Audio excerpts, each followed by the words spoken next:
Hello everyone, this is Shoaib Aftab. आज की इस वीडियो में आपको बताने वाला हूँ 12th फिजिक्स की चैप्टर वाइज स्ट्रेटजी। बिकॉज इससे पहले भी मैंने एक फिजिक्स चैप्टर वाइज स्ट्रेटजी बनाया था, लेकिन उस वीडियो में मैंने आपको बताया था कि यार वीडियो बहुत ज़्यादा लॉन्ग हो रहा है और उस पॉइंट ऑफ टाइम पे 11th क्लास में जितने भी चैप्टर्स थे उसकी सारी स्ट्रेटजीज जो चैप्टर वाइज थी वो मैंने बता दिया था आपको। बट मैंने बोला था कि 12th के लिए मैं एक अलग वीडियो बना दूंगा बिकॉज वीडियो ड्यूरेशन बहुत ज़्यादा लंबा हो रहा था। तो आज की इस वीडियो में मैं 12th के जितने भी चैप्टर्स है, हर एक चैप्टर में जो स्पेसिफिक क्या आपकी स्ट्रेटजी होनी चाहिए, उस चैप्टर में इंपॉर्टेंट टॉपिक्स क्या है, वेटेज क्या है, क्या क्या चीज़ें पूछी जाती है, क्या क्या चीज़ें आपको अवॉइड करनी है, क्या नहीं पढ़ना, क्या इंपॉर्टेंट नहीं है, क्या इंपॉर्टेंट है, आज सब मैं आपको बताने वाला हूँ। सबसे पहले यूनिट से, जो अपना पहला यूनिट है इलेक्ट्रो वाला यूनिट है, उसमें क्या क्या चैप्टर्स आते हैं। इलेक्ट्रोस्टैट आता है, करंट इलेक्ट्रिसिटी आता है। अगर कैपेसिटेंस को आप एक सेपरेट चैप्टर मानते हो, जनरली कोचिंग्स में ये चीज़ पढ़ाई जाती है। कोचिंग्स में कैपेसिटेंस को एक सेपरेट चैप्टर के तरीके से पढ़ाया जाता है, वरना अगर आप एनसीईआरटी में देखोगे तो इसको इलेक्ट्रोस्टैटिक पोटेंशियल के साथ ही रखा गया कि इलेक्ट्रोस्टैटिक पोटेंशियल एंड कैपेसिटेंस एक अलग चैप्टर है, बाकी इलेक्ट्रिक चार्जेस वाला एक और चैप्टर है और करंट वाला है। ठीक है, तो देखते हैं इलेक्ट्रोस्टैट में अगर आप मेरे से पूछोगे तो देखो इलेक्ट्रिक फील्ड वाले क्वेश्चन सबसे ज्यादा कॉमन होते हैं। अब वो स्फीयर का हो सकता है, हॉलो का हो सकता है, सॉलिड का हो सकता है। उसमें भी कंडक्टिंग नॉन कंडक्टिंग वाला एक सीन होता है जहाँ पे जो कंडक्टिंग स्फीयर होता है वो एक हॉलो स्फीयर की तरह बिहेव करता है। तो इस टाइप से जो इलेक्ट्रिक फील्ड वाले क्वेश्चन होते हैं, वो दो चार्जेस के बीच में इलेक्ट्रिक फील्ड हो गया, इस टाइप से क्वेश्चन पूछे जाते हैं। बाकी थोड़े बहुत गॉस लॉ से आ सकता है, इलेक्ट्रिक फील्ड लाइन से theoretical question, assertion reason type question, क्योंकि अभी का जो ट्रेंड है वो बहुत ज्यादा NCERT based assertion reason question या फिजिक्स में से थ्योरेटिकल क्वेश्चन पूछे जाने का ज्यादा है। तो इस टाइप से ये क्वेश्चन भी यहाँ पे बन सकता है। इसके अलावा यार डाइपोल से क्वेश्चन आ सकता है, डाइपोल की इलेक्ट्रिक फील्ड क्या है, डाइपोल की इलेक्ट्रिक पोटेंशियल क्या है। तो पोटेंशियल पे भी क्वेश्चन आ सकते हैं। रिंग पे आता है, जैसे रिंग के जो एक्सिस से थोड़ा दूर जाके उसमें क्या पोटेंशियल होगा, उसमें क्या इलेक्ट्रिक फील्ड होगी, उस पे ऐसे भी क्वेश्चन आते हैं। ठीक है, नेक्स्ट पार्ट पे आते हैं यार कैपेसिटर्स पे। कैपेसिटर्स पे जनरली कॉम्बिनेशंस आते हैं। कॉम्बिनेशन में कौन से सीरीज हो सकता है, पैरेलल हो सकता है। चार्जिंग ऑफ कैपेसिटर पे आता है, डिस्चार्ज पे ग्राफ अगर आपने देखा हो तो किस तरीके से डिस्चार्ज करता है, क्या फॉर्मूला फॉलो करता है, उस टाइप के जो क्वेश्चंस होते हैं वो बहुत ज्यादा आते हैं। इसके अलावा शेयरिंग ऑफ चार्जेस हो गया, तो इस टाइप से कैपेसिटर में जनरली आता है। यूनिट 2 में आगे बढ़ने से पहले मैं आपको बताना चाहता हूँ पीडब्ल्यू के नए फास्ट ट्रैक बैचेस के बारे में। आप में से मैक्सिमम स्टूडेंट्स ऐसे होंगे जो दिन रात अपने ड्रीम के लिए प्रिपेयर कर रहे हैं, दिन रात उसके लिए मेहनत कर रहे हैं। एक गवर्नमेंट मेडिकल कॉलेज जो आपका ड्रीम है, आपका एक सपना है, उसी की वजह से आप दिन रात उसी डायरेक्शन पे मेहनत कर रहे हैं। आपके लिए पीडब्ल्यू लेकर आया आपके इसी सपनों के लिए फास्ट ट्रैक बैचेस। अब यार ये फास्ट ट्रैक बैचेस में क्या क्या है, एक तो अपना है यकीन 4.2, एक है लक्ष्य फास्ट ट्रैक बैच और एक है अर्जुना फास्ट ट्रैक बैच। यकीन 4.2 ड्रॉपर्स का बैच है जो 3500 रुपीज के लो कॉस्ट प्राइस पे है, और जो लक्ष्य और अर्जुना बैचेस हैं वो 12th के स्टूडेंट्स के लिए और 11th के स्टूडेंट्स के लिए है, और ये सिर्फ और सिर्फ 3200 रुपीज में आपको अवेलेबल है। एक और क्वेश्चन सबके माइंड में आता है कि यही बैच क्यों, तो यार यकीन 4.2 ड्रॉपर्स के लिए मैं बता दूं, इंडिया का जो है ये बेस्ट और स्ट्रॉन्गेस्ट कोर्स माना जाता है यकीन 4.2 ड्रॉपर्स के लिए। ये आपका एक रोड मैप तैयार करके देगा कि आपके मार्क्स अभी भले ही कम आ रहे हो, 250 आ रहे हो, 300 आ रहे हो, ये चीज आपको बढ़ा के 650 तक ले जाए। 12th के लिए लक्ष्य फास्ट ट्रैक बैच के बारे में आपको बता दूं कि यार ये जो बैच है ये क्या करेगा, आपके जो बोर्ड प्रिपरेशन है साथ ही साथ आपको नीट भी प्रिपेयर करना है, 4 महीने के अंदर आप पे ये दोनों काम को करवा सकता है बहुत बढ़िया तरीके से। अर्जुना फास्ट ट्रैक बैच जो 11th के लिए, उसके बारे में आपको बता दूं ये आपकी प्रिपरेशन को हेल्प करेगा कि यार आप जितना भी, अगर आपका 11th है आप तक बहुत बढ़िया नहीं हो रखा है, जैसा भी हो रखा है, आपको ये फास्ट तरीके से आप पूरे 11th को पढ़ सकते हैं। प्लस सिर्फ यही नहीं, आपको ऑफलाइन काउंसलिंग भी मिलेगी आपके नियरेस्ट विद्यापीठ सेंटर में। ये जो बैचेस की डेट्स में आपको बता दूं, जो अर्जुना बैच है, जो लक्ष्य बैच है, जो फास्ट ट्रैक बैचेस हैं 12th के लिए 11th के लिए, ये जो बैचेस हैं ये 18 सितंबर को स्टार्ट हो रहे हैं। जी हाँ, अभी 18 सितंबर को स्टार्ट हो रहे हैं। बैचेस के फीचर्स के बारे में आपको बता दूं, इंडिया के जो टॉप एजुकेटर्स है वो आपको यहाँ पे मिलेंगे, जो आपको फिजिक्स, केमिस्ट्री, बॉटनी, जूलॉजी में परफेक्ट बना रहे होंगे। यहाँ पे आपको क्लासेस होगी 6 days a week, live classes होगी 6 डेज ए वीक और 3 लेक्चर्स पर डे। जो क्लास का जो पीडीएफ होता है वो पीडीएफ विद एनोटेशन वो भी अपलोड हो जाएगा। साथ ही साथ आपको डीपीपी मिलेगा with video solution in a quiz format. Planner के अकॉर्डिंग जो शेड्यूल टेस्ट्स है वो भी हो रहे होंगे। इसके अलावा जो 11th में स्टूडेंट्स है उनके लिए बहुत ही नया और ऑसम फीचर है पॉकेट कोर्सेज, जो सिर्फ और सिर्फ ₹49 में आपको मिलते हैं। और अगर आपको कोई चैप्टर वन शॉट तरीके से, फास्ट तरीके से रिवाइज करना है, वन शॉट में आप चाह रहे हैं कि पूरा चैप्टर रिवाइज हो जाए, आप इसको भी ले सकते हैं। इसी पॉकेट कोर्स में आपको टेस्ट सीरीज मिलता है, प्रैक्टिस शीट मिलती है with 50 questions in a quiz format. इसके अलावा आप यार मॉड्यूल्स, अगर आप ऑफलाइन बुक्स प्रेफर करते हैं उसको भी ऑर्डर कर सकते हैं। मेरा आप कोड यूज कर सकते हैं SOYEB SOEB1 अगर आप मेरा कोड यूज करते हैं आपको एडिशनल डिस्काउंट्स मिल जाएगा। लिंक्स में सारी डिस्क्रिप्शन में डाल दूंगा, आप लिंक्स पे चेकआउट भी कर सकते हैं। नेक्स्ट हम आते हैं करंट इलेक्ट्रिसिटी में। करंट इलेक्ट्रिसिटी में अगर आप देखोगे तो जो न्यू अपडेटेड सिलेबस है जो एनटीए ने अपडेट किया है, उसमें अगर आप देखोगे तो according to current NTA syllabus meter bridge और पोटेंशियोमीटर को रिमूव कर दिया गया है। बट फिर भी ये एग्जाम पॉइंट ऑफ व्यू से काफी रेलिवेंट और इंपॉर्टेंट टॉपिक माने जाते हैं, तो आप ये कर सकते हो। ये पहले भी बहुत ज्यादा क्वेश्चन इसमें आते थे, सेम उतना इंपॉर्टेंट या उससे ज्यादा इंपॉर्टेंट कह लो है व्हीटस्टोन ब्रिज। तो व्हीटस्टोन ब्रिज पे क्वेश्चन आ सकते हैं, मीटर ब्रिज पे पोटेंशियल, यानी कि जो एप्लीकेशन वाले पार्ट होते हैं उसमें से ज्यादा क्वेश्चन पूछे जाते हैं। यानी कि डायरेक्ट आपका जैसे हम सोचते हैं कि यार कोई कॉम्प्लिकेटेड सा सर्किट दे देगा या फिर कोई कॉम्प्लिकेटेड बहुत सारे रेजिस्टेंसेस दे देंगे, हमें कैलकुलेट करना रहेगा, उससे भी क्वेश्चन जनरली नहीं आते हैं। मोस्टली अप्लाइड वाले ज्यादा आते हैं, मीटर ब्रिज, पोटेंशियोमीटर, व्हीटस्टोन, या फिर हीटर वाले क्वेश्चन बहुत ज्यादा आते हैं कि हीटर अगर मैं उसके जो रेजिस्टेंसेस है वो अगर पैरेलल में लगे हुए हैं या फिर वो अगर सीरीज में लगे हुए हैं तो टाइम का क्या इफेक्ट होगा। वो यहाँ पे रेजिस्टेंस को भले ही पैरेलल में या सीरीज में कनेक्ट कर रहे हैं, बट वो आपसे करंट नहीं पूछ रहे हैं, ना ही वोल्टेज पूछ रहे हैं, ना ही पोटेंशियल डिफरेंस पूछ रहे हैं, कुछ नहीं पूछ रहे, आपसे टाइम का पूछ रहे हैं कि अगर मैं एक हीटर लगाता हूँ, एक हीटर में एक रेजिस्टेंस लगाता हूँ, फिर मल्टीपल हीटर को पैरेलली कनेक्ट करता हूँ या फिर मल्टीपल रेजिस्टेंस को हीटर के अंदर पैरेलली कनेक्ट करता हूँ, सीरीज में कनेक्ट करता हूँ, तो टाइम का क्या इफेक्ट होगा। तो उस टाइप से टाइम वाले क्वेश्चंस बहुत ज्यादा पूछे जाते हैं। फिर इसके बाद है यूनिट 2 मैग्नेटिज्म वाला पार्ट। पर्टिकुलरली 2 चैप्टर है, पहला मूविंग चार्ज एंड मैग्नेटिज्म, दूसरा magnetism and matter. Moving charges वाले में स्टार्ट हम करते हैं बायोट-सैवर्ट्स लॉ से। बेसिकली इसमें मैग्नेटिक फील्ड कैलकुलेशन वाला पूरा पार्ट आ जाता है, बट पूछता क्या है, पूछता मोस्टली यार वायर ही है कि वायर की मैग्नेटिक फील्ड, वहां पे कोई चार्ज वगैरह प्लेस कर सकता है, पूछ सकता है, but point is mostly magnetic field ही पूछते हैं। वायर अब हो सकता है इनफाइनाइट हो, फाइनाइट हो, फाइनाइट में वो एंगल्स वाली चीज आ जाती है, तो इस टाइप से पूछते हैं।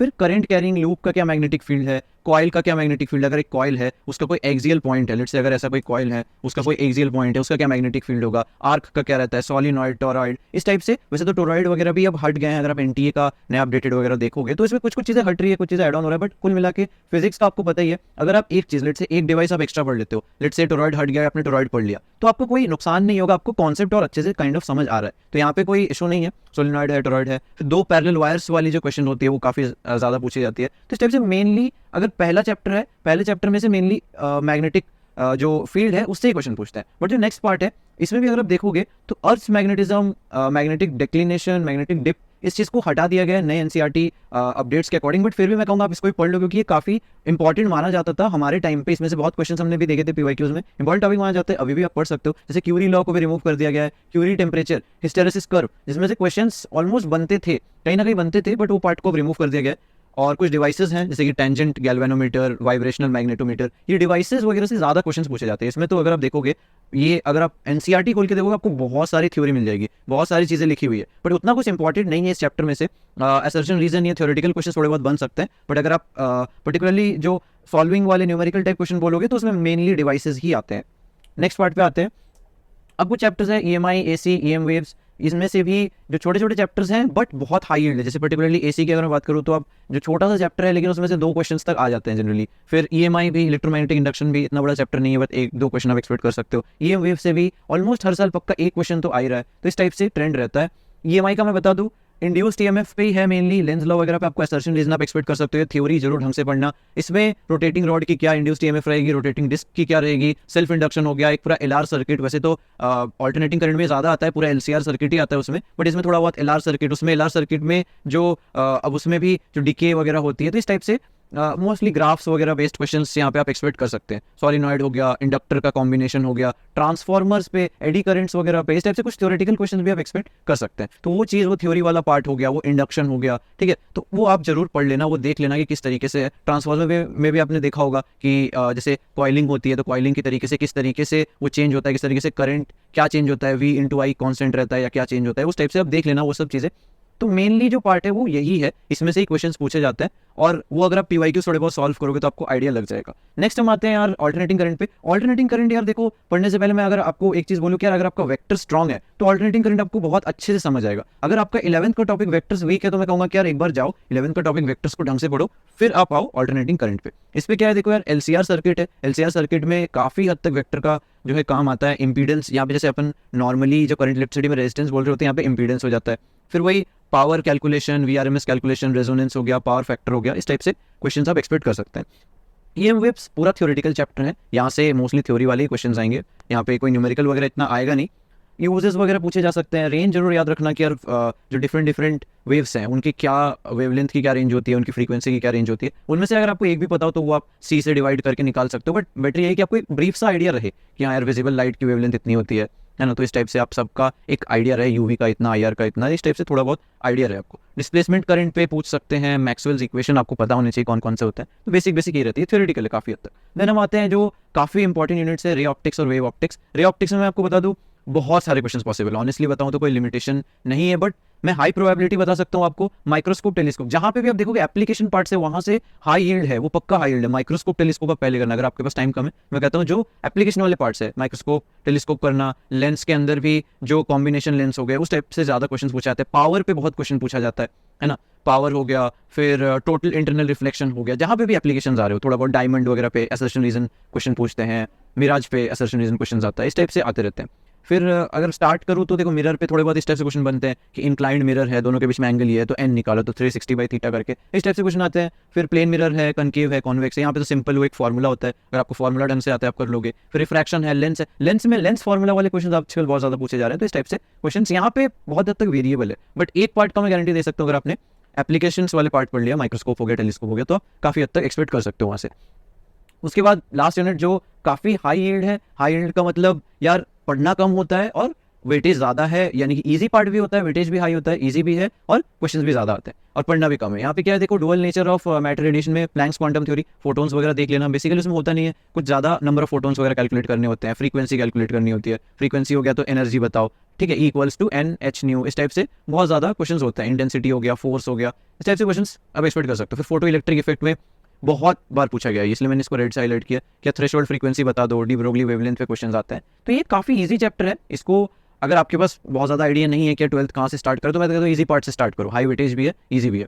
एटम्स में यार बेसिक पहले तो मॉडल से स्टार्ट करते हैं हम जनरली, बिकॉज यहाँ से क्योंकि थ्योरी क्वेश्चंस का ट्रेंड बढ़ रहा है, तो मैं कहूँगा एक बार जरूर देख लेना, थॉमसन, रदरफोर्ड, बोर मॉडल में रेडियस से पूछा जा सकता है, बाइंडिंग एनर्जी हो गया, आयनाइजेशन एनर्जी हो गया, इस टाइप से क्वेश्चन पूछे जा सकते हैं, टोटल एनर्जी, तो इस टाइप से जनरली पूछे जा सकते हैं। फिर एक सीरीज होती है ना जो Lyman series, Barmer series, Paschen series, आपने फिजिकल केमिस्ट्री में पढ़ी होगी, तो वो चीज़ आप जरूर देख लेना एक बार।